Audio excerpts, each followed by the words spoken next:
নমস্কার, গুরুকুল ইনফো চ্যানেলে জানাই আপনাদের স্বাগত। আপনারা সকলেই জানেন যে জুলাই মাসে সমস্ত রাজ্য সরকারি কর্মচারী থেকে আরম্ভ করে একদম শিক্ষক, অশিক্ষক, কর্মী যারা আছেন তাদের কিন্তু ইনক্রিমেন্ট হয়ে থাকে।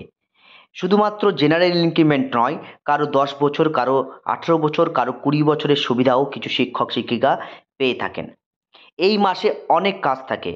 অনেক শিক্ষক শিক্ষিকা যারা হাজব্যান্ড ওয়াইফ দুজনেই চাকরি করেন তাদের এইচআর ডিক্লারেশন সাবমিট করতে হয় এবং এইচআর এগুলোকে একদম আইএসএমএস পোর্টালে অর্থাৎ স্যালারি যে পোর্টাল সেই স্যালারি পোর্টালে আপলোড করতে হয়।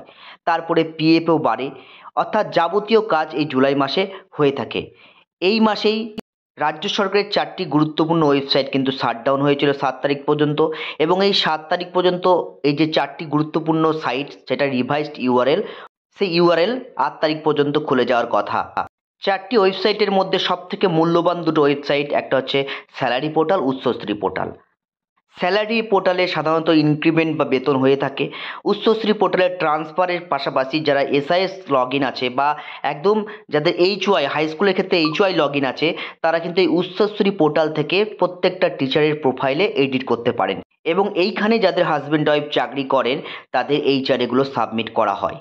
আর এই ক্ষেত্রে উদ্বেগের কারণ হলো এই যে স্যালারি পোর্টাল বা উচ্চশ্রী পোর্টাল, সেই উচ্চশ্রী পোর্টালের লগ ইন কিন্তু এখনও পর্যন্ত অ্যাভেলেবেল হয়নি। স্যালারি পোর্টালে এসআইএস প্রাইমারিদের ক্ষেত্রে এবং হাই স্কুলের এইচওয়াই যে লগ ইন আছে সেক্ষেত্রে স্যালারি পোর্টালে ইনক্রিমেন্ট সাবমিট করার পর তারপরে বেতন এসে বেতন সাবমিশন করতে হয়। দেখুন, 9 তারিখে log in access will be available very shortly, অর্থাৎ ইম্পর্টেন্ট নোটিশে কিন্তু এখনও পর্যন্ত লগ ইন এনেবেল করে দেওয়া হয়নি। অর্থাৎ লগ ইন না করতে পারলে ইনক্রিমেন্টগুলো সাবমিট করা যাবে না এবং ইনক্রিমেন্ট না হলে স্যালারি সাবমিশন আপনি করতে পারবেন।